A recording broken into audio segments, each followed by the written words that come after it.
Brooklyn Poetry Slam has been packing the BRIC House stoop for several months running now. It's an intergenerational poetry slam meets open mic, and we've had the honor of welcoming its host, Ms. Mahogany L. Browne, to our table. And now it's our honor to welcome the man on the ones and twos, DJ Jive Poetic, who in addition to being the slam's resident DJ, has an accomplished spoken word artist career himself. He's represented the U.S. National Slam team and has been featured on TV1's Lexus, Versus, and Flow.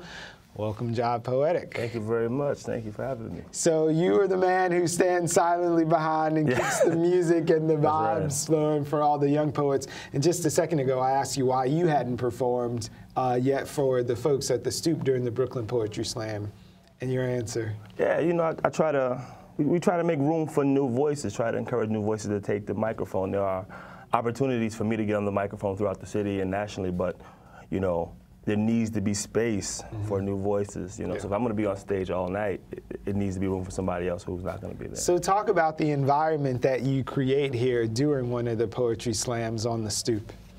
Okay, so we try to create this environment where people feel like it's legitimately on a stoop, right? We want to recreate the idea of you're on a Brooklyn stoop somewhere, and you know, maybe you hear some Biggie playing in the background, or maybe you hear some dancehall playing in the background, and then you're doing these poems, and it feels like an environment where, you know, this is art happening live right in front of your face, and it's no pressure, it's no stress. Just get up there and share your piece.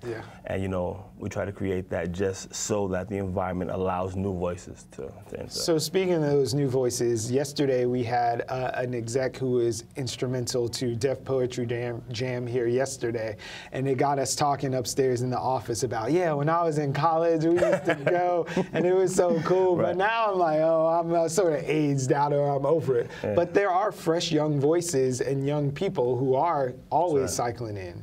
They are. I mean, the youth scene is incredible. In fact, the high school age, college age scene is almost as large, if not larger, than the adult scene right now. Yeah, there's the Urban Word has a huge scene here in New York City. Then there's the Youth Nationals that happens. Brave New Voices is a huge festival. Then there's also CUPSI, which is the College National Slam. And it takes place there. Every college you can think of probably has a slam team. And then there's obviously the adult national slam as well. How do you think it's changed from the days when we were sort of exposed to of a certain age? When we were exposed, use that of a certain of a certain age, the grown and sexy set. There you go. When we first experienced it till now, what are the themes? Like, there's so much more like social justice stuff now, and people using their bodies and their tweets. Have you seen a difference in the way that people express themselves with their words here? Absolutely. I mean, because the environment is completely different, right? If you're of a certain age, as you've placed it, right? Well, you know, our political environment was different, right? We were in college at a time where it was impossible to even think there would be a black president, right? In high school, you know, even earlier, Tupac was telling us, I don't think it's ready for a black president, right? He said these things. So we had that political system. We had George Bush 1, 2, and 3. You know, so our environment was completely different. And these kids now, they're a world where these kids are digital natives, right? They don't know a world without.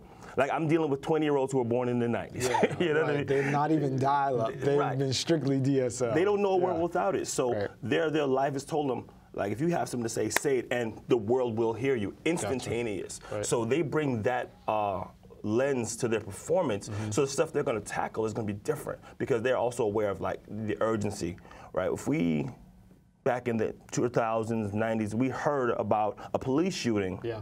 We just heard about it. And it filtered through 8 people before you even, If a police shooting happens in Oakland, right, these kids watched it happen. They watched it.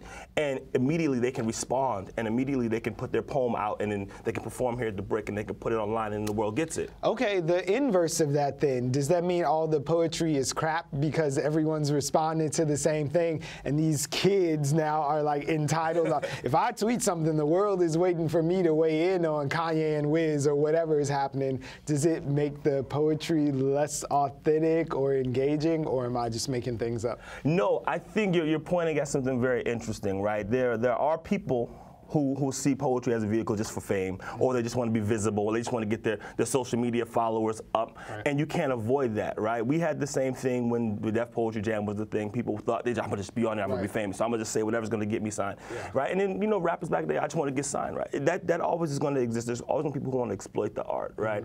And we can't control that, right? We can just try to point at it and then keep moving forward. But it's going to happen, and I mean, and they're kids too, right? Right. But I think it's the job of the mentors and the host and the poets to just like steer them. Okay. Okay, look, I see what you're trying to do. Let's try it this way, right? And they'll listen. They'll resist a lot, as they will as young people. Yeah.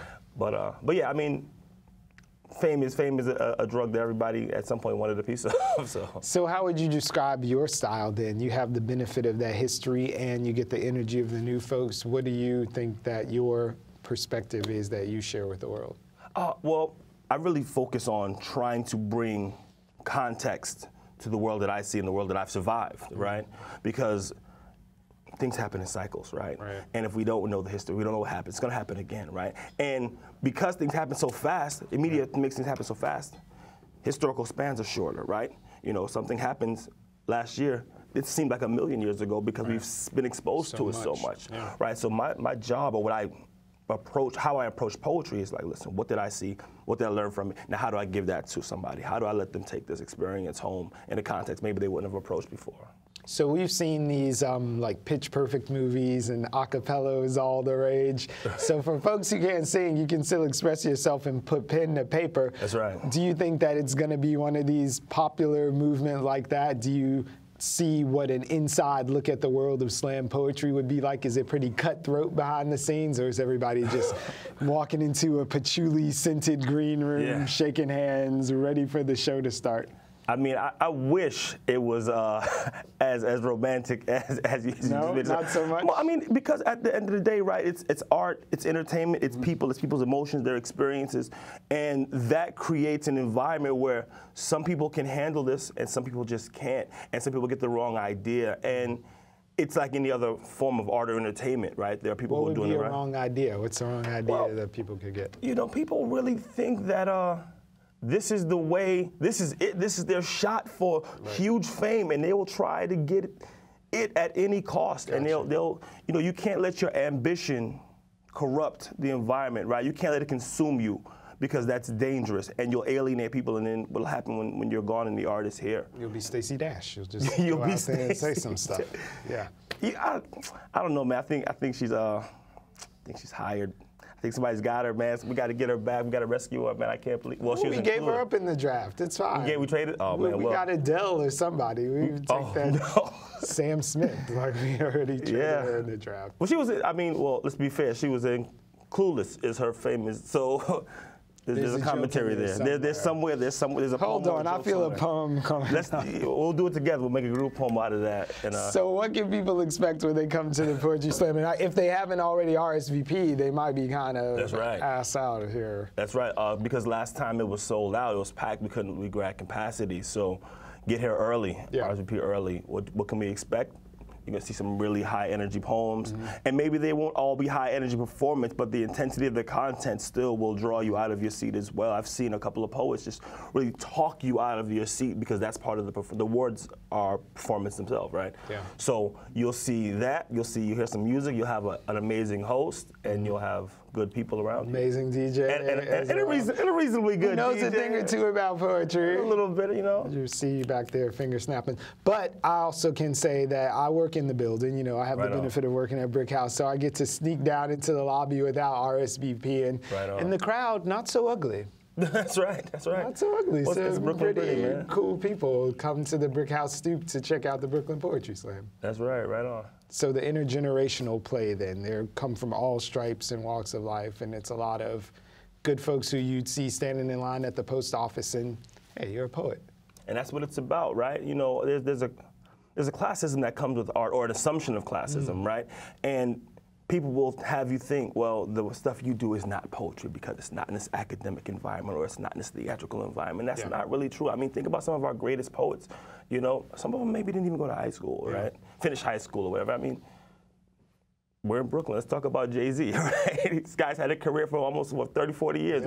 I don't know how old he wants to admit himself to be, but I do know, I remember there was a song he had like in the 80s, right? Yeah, well, the best to ever do it. Well, speaking of which, right now I'm going to toss it to DJ Jive Poetic. My neighborhood was a festival full of funk and soul and hip-hop and fist fight, and gun pull, and smoke clear, and finger cross for speaker box, kick drum to return barbecue pit block party without missing steps. These moments of explode and relax were used by my mother to teach survival. Rule number 1, always know when it is time to go home. Summer camp was free lunch in the park, then back home. Trip to Manhattan, then back home. No matter where you were, if those street lights came on and you were not home, there was a problem. If mama had to look for you, if community got involved, a problem. And solutions never came easy. We still have not solved what happened to little Tasha. And mama used to say, be aware of emergency vehicles, police cars, sirens, screams, cries, tears, all emergency vehicles. Be aware of how far away they are, how fast that far close closer, how close that close far was too late, they're tardy. Always made us the most almost riot, always made them the most almost panic, always answered their cavalier with middle finger and curse words spoken in thrown bottle dialect, always raged into flames as if our bodies were built from the kiss of match and gas can, because we have not forgotten. We have not forgotten. Carmela Stevenson was alive when them sirens came. Dead when negligence dropped her from gurney to sidewalk, and mama used to say, distraction will get you killed. Pay attention to your environment. Pay attention to your environment. People are temperamental environments. They change without warning. Somebody once said, I'm gonna kill Rasta Mike. Said going to and kill in the same sentence. Didn't see Rasta Mike again until a dark alley coughed up his body. Language is a strange animal. It hunts in subliminal subtext. When tone and posture clash, bites will not be tooth and nail. There'll be inside joke between high five and knee slap as soon as summer camp extended beyond day trip and styrofoam lunch tray. Counselors spoke to me in raggedy patchwork of street slang and condescension. Humor taught my skin to feel black in mixed company. To feel black in mixed company is to suspect sidewinder inside innuendo as soon as you identify the laughter of a rattlesnake's tail. Do not run, do not cry, then skin will only get you eaten alive in these streets. We still do not know what happened to little Tasha. Still do not know who killed Rasta Mike. Still do not need to not know what happened to you too. Have instincts for a reason. Use them like childhood streetlights. They will always tell you when it is time to go home.